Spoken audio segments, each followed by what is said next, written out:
ভাবুন তো আপনি গাড়িতে বসে আছেন, সামনে গাড়ি এক চুলও নড়ছে না। তাও সেটা 1 ঘন্টা নয়, 1 দিন নয়, টানা 12 দিন।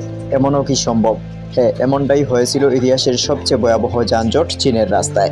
2010 সালের আগস্ট মাস, চীনের রাজধানী বেজিং থেকে ইনার মঙ্গোলিয়ার দিকে যাওয়ার চায়না ন্যাশনাল হাইওয়ে 110 এবং সংলগ্ন এক্সপ্রেসওয়েতে ঘটে এই অচিন্তনীয় ঘটনা।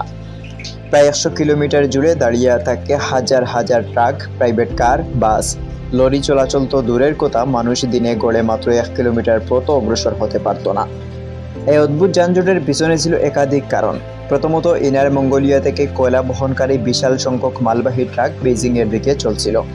দ্বিতীয় কারণ হচ্ছে এই সময়ে রাস্তায় সংস্কার কাজ চলছিল, ফলে রাস্তায় একাধিক লেন বন্ধ করে রাখা হয়েছিল।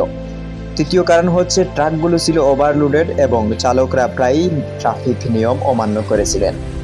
তারপরও সরকার সময়মতো ব্যবস্থা নিতে ব্যর্থ হয়, পরিস্থিতি ক্রমেই ভয়াবহ হতে থাকে। এই যানজটে আটকা পড়ে হাজার হাজার মানুষ। অনেকে গাড়ির মধ্যেই ঘুমাতেন, কেউ কেউ রাস্তাতেই হাঁটা শুরু করতেন খাবারের খোঁজে। স্থানীয় গ্রামবাসীরা এই সুযোগে পানির বোতল, নুডলস, সিগারেট ইত্যাদি বিক্রি করে বড় অঙ্কের লাভ করে নেয়।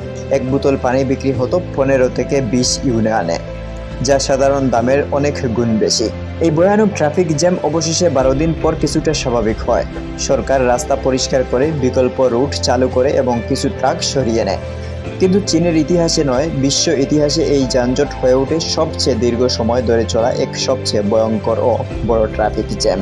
আজও অনেকে মনে করেন যদি সময় মতো পরিকল্পনা নেওয়া না হতো, এই জ্যাম আরও বড় হতো। কিন্তু প্রশ্ন থেকেই যায়, এই ধরনের যানজট আবারও কি হতে পারে?